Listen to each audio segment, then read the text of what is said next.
Welcome back for a review of One Piece chapter 1038, and yes, I'm back to doing weekly One Piece chapter reviews. I'm going to try to keep things brief here because there are some other big videos I'm working on which will hopefully be released very soon. Before jumping into the discussion, welcome if you're new to the channel. I do weekly One Piece chapter reviews, theory videos, and discussions. So if you're interested, please consider subscribing and hit the bell to turn on notifications. It really helps this channel grow, and I really appreciate your support. But now getting into the discussion, we learn from the cover page that Niji and Yonji have been captured and trapped in Montour's book.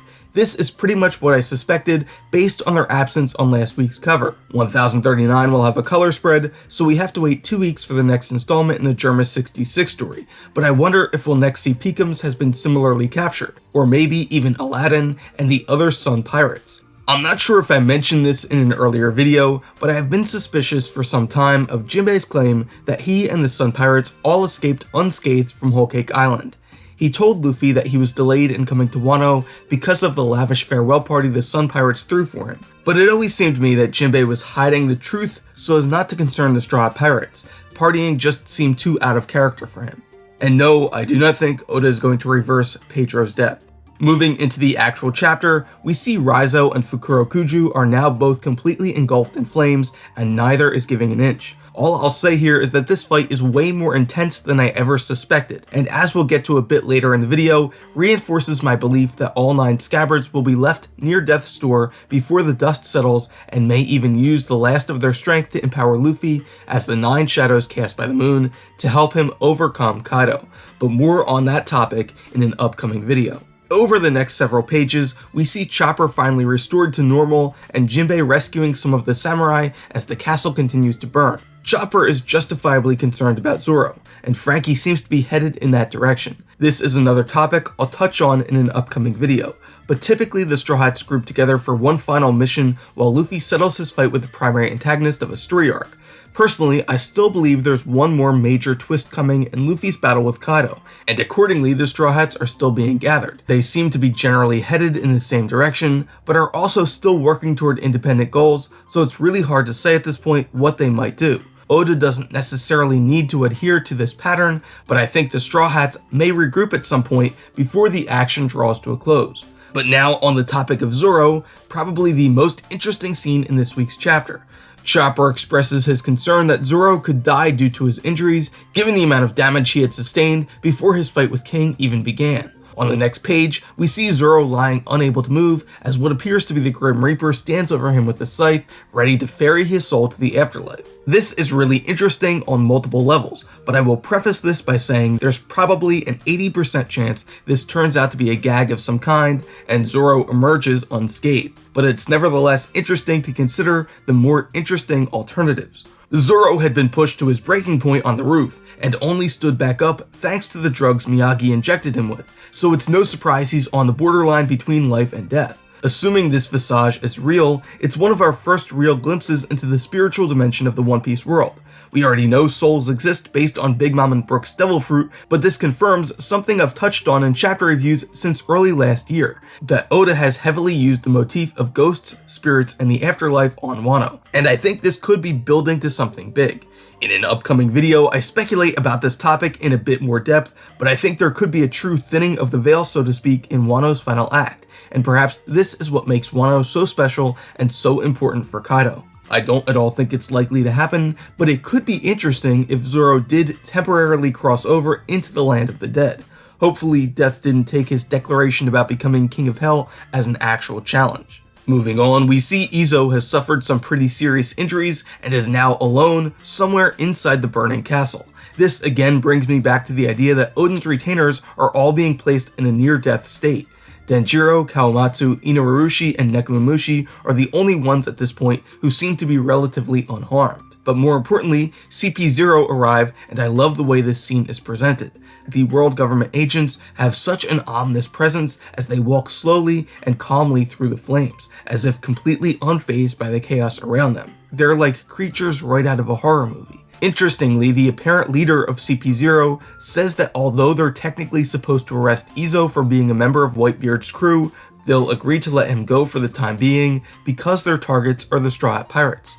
They begin to walk past him, promising they'll cross paths again when Izo responds not to take another step. There are seemingly two ways to interpret the scene. My first impression was that this scene implies some past dealings between Izo and Cypherpole, or at least the world government. However, it seems very out of character, and I can't imagine what would compel him to work with the world government or provide them information, and for what purpose. Now, it's quite possible, probably likely, that this isn't at all the case. CP0 could simply mean that it's not worth their time to fight a commander from Whitebeard's crew while they're trying to focus on the Straw Hats, so they can agree to just leave each other alone, until Izo declines and challenges them. In either case, there's a look of resignation on Izo's face, as if he knows that to challenge these two agents means almost certain death. As we discussed regarding Raizo, Izo being seriously wounded while fighting CP0 would leave yet another of the Scabbard's near death's door. This further makes me wonder where Marco has gone, as he was last seen together with Izo. In the next scene, we see Yamato and the incarnate flame spirit conjured by Kanjuro have both reached the armory beneath Kaido's castle as a battle between fire and ice ensues. Given the spirit's apparent imperviousness to damage, I'm not sure this is a fight Yamato can win outright, so I'm curious to see how this situation resolves. It seems by freezing the explosives, she has at least temporarily delayed the explosion, but ultimately it seems incumbent upon Kanjuro to dissolve his burning grudge, perhaps accompanying a last-minute change of heart. I was a bit surprised the armory itself didn't receive much attention and seems to be more or less vacant. I suppose it makes sense, but I half expected Kaido to have a reserve of soldiers down below among his cache of weapons. In any case, the bombs seem to constitute a Chekhov's gun of sorts, and while I don't imagine Oda is going to detonate the entire main cast of characters, I wonder how Kaido's cache of explosives will ultimately be used. This brings us to the final scene in this week's chapter as we revisit Law and Kid's battle with Big Mom. Unsurprisingly, she appears to have emerged victorious, with both of Luffy's rivals left helplessly on the ground while their crews beg for mercy. Big Mom assumes the fight is won and begins ascending toward the roof to help Kaido finish off Luffy when Law and Kid suddenly strike back. Law's awakened powers stand out as particularly impressive in this scene, as he seems to inflict quite a bit of damage, or at the very least causes Big Mom to experience a substantial amount of pain.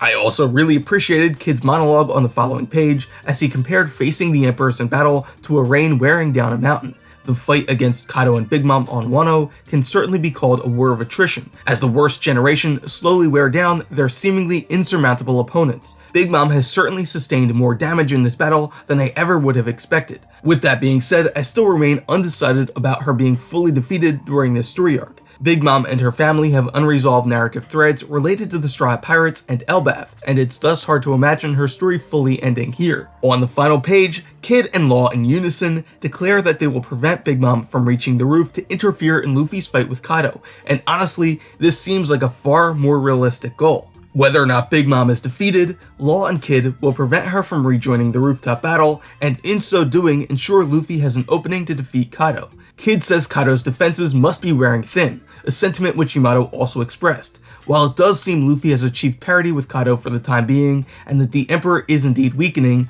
I still believe there's one more twist coming in this battle to put Luffy on the ropes. Notably, we haven't yet learned Kaido's backstory, which I suspect is still coming before this battle concludes. In fact, for the past several months, I've been working on a very long video detailing all aspects of Kaido's character and the final act of Wano. Hopefully that video will be released very soon, as it now seems we're approaching the climax of the Wano arc.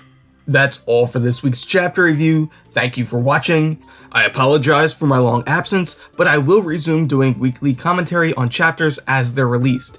In fact, I recorded reviews for many of the chapters I missed as they were released, but just didn't get around to editing them. Some of the commentary is now outdated, but in the future I may remix those unreleased reviews in some form to highlight these still relevant portions. If you like this video, please leave a like. If you want to be notified when future videos are posted, please consider subscribing and hit the bell icon to turn on notifications. It really helps this channel grow, and I really appreciate your support. But most importantly, what did you think about this week's chapter? Where do you think the story is headed next? Do you think Law and Kid are going to defeat Big Mom? Make sure you let me know your thoughts down in the comments.